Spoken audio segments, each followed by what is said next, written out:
kita ke Mbah Lamongan.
Allah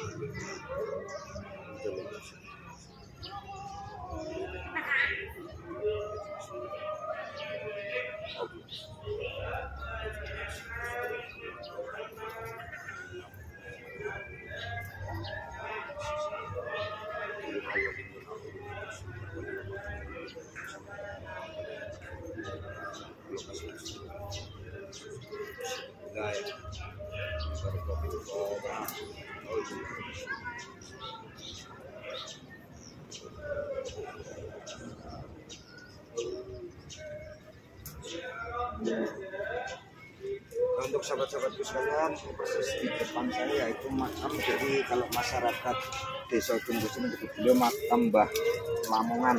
Ini ada persis di belakang dari makam Mbah Pasigaran, tapi masih satu komplek. Ini nisannya andesit bisa dilihat, dan ini nisan seperti ini biasanya menandakan kebangsawanan. Nisannya berkir, dan ini biasanya kalau makamnya berundak seperti ini biasanya Jogjanan, motif Jogjanan atau Mangkurat, hanya Prowati biasanya seperti itu. Ini dan guratan-guratan sebuah nisan. Insya Allah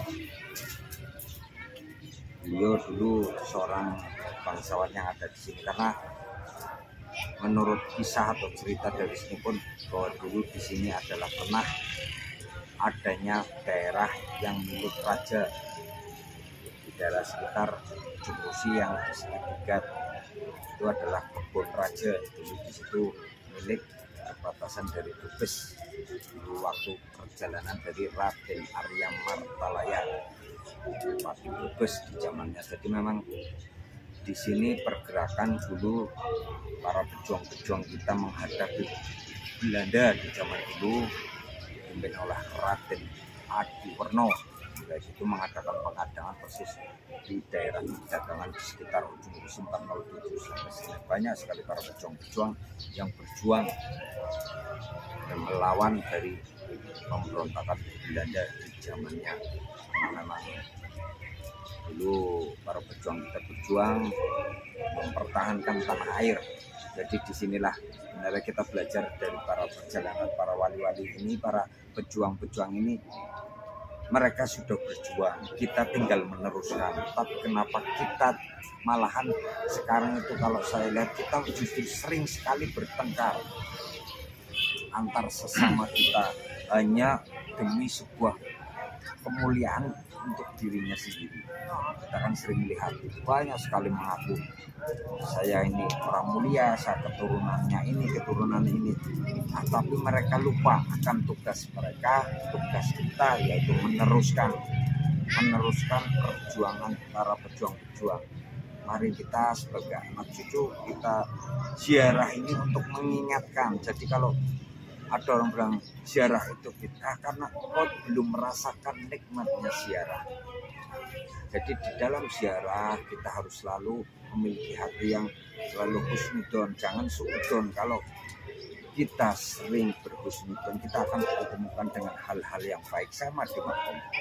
setiap orang datang ke makom itu belum tentu niatnya jelek, belum tentu juga niatnya baik, tapi kita kembalikan lagi kepada individu masing-masing. Kalau engkau menyikapi dengan husnudon, insya Allah engkau akan selalu berkata bahwa orang yang datang ke makom mungkin dia mengingat jasa-jasa para pejuang. Tapi kalau kita sering sudon, pasti kita akan membid'ahkan apa yang mereka lakukan. Jadi berbeda paham boleh, tapi kita tidak boleh bertengkar karena perbedaan itu indah. Tapi asalkan perbedaan itu dilandasi dengan syariat, dilandasi dengan apa yang sudah Nabi kita tinggalkan, yang sudah para ulama sudah kita ajarkan. Jadi di makom ini tugas kita adalah berterima kasih kepada mereka, kita menjaga, kita mendoakan mereka. Kita adalah wali Gusti Allah yang diturunkan ke langit, yang diturunkan dari langit turun ke bumi untuk menyampaikan kebaikan. Jadi tugas kita, apapun kita, dengan jubah kita, misalnya saya sebagai seorang polisi, jubah saya berarti sebagai polisi, yang pedagang jubahnya pedagang, yang ulama ya jubahnya ulama. Tapi tugasnya satu, menyampaikan kebaikannya Allah Subhanahu wa Ta'ala. Tunjukkan akhlak kita, jadilah perbuatan kita, ucapan kita bagaikan kitab yang berjalan. Insya Allah nanti kita akan selalu dikenal. Nah disinilah mereka, padahal kita nggak tahu mereka pejuang atau bukan, mereka wali atau bukan, tapi Allah tunjukkan. Yang menggerakkan hati kita adalah Allah. Seperti itulah arti ziarah sejatinya, bahwa ziarah itu mengajarkan bahwa kehidupan yang sejati adalah nanti di saat kita meninggalkan dunia ini. Baik dan tidaknya dirimu nanti di saat kamu meninggal. Kalau kamu orang baik, insya Allah keberdianmu banyak yang merindukan, banyak yang menangisi, banyak yang merasa kehilangan.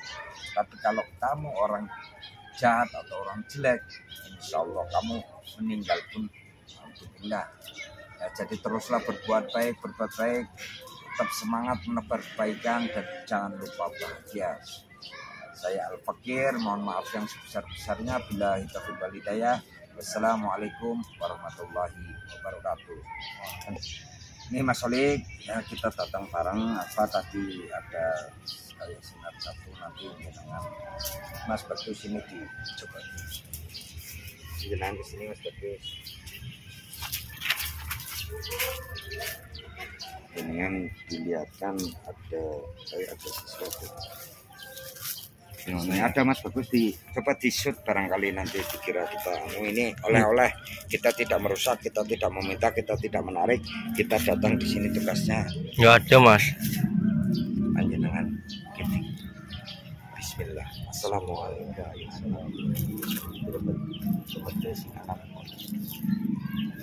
Wes, mari tunjukkan yang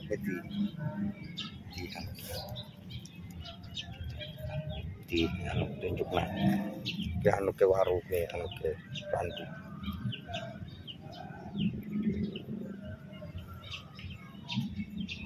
Terus nanti nyelantu anu zoom. Bismillahirrahmanirrahim. Nah, kalau solid amin. Halus be, tunjukkan aja, gak usah diremet, ditunjukkan. Bagus, di shoot Mas Bagus. Kelihatan Mas Alif? Oh iya kelihatan Mas. Bismillah, salawat, salam. Allahumma sholli ala sayyidina. Tunduk niki, tunduk mawon. Tunjukkan mawon. Ya huruf ya. Menyala ya Mas Bagus. Iya siap.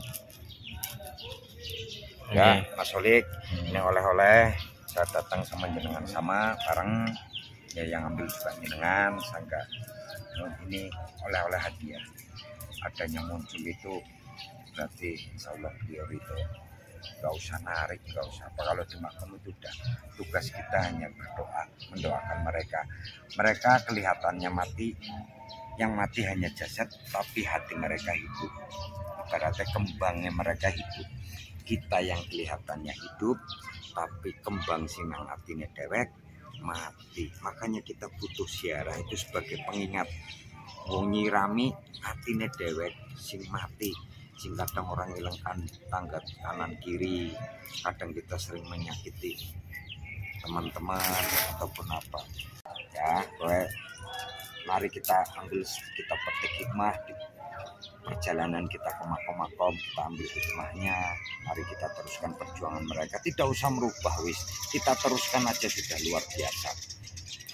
Jangankan merubah, untuk meneruskan aja berat ya. Makanya perjuangan mereka luar biasa, adanya mereka bisa seperti ini luar biasa. Mereka dimunculkan sama Allah, tetap dijaga walaupun misalnya sudah patah karena tergerus zaman. Terima kasih rekan-rekan, terus semangat.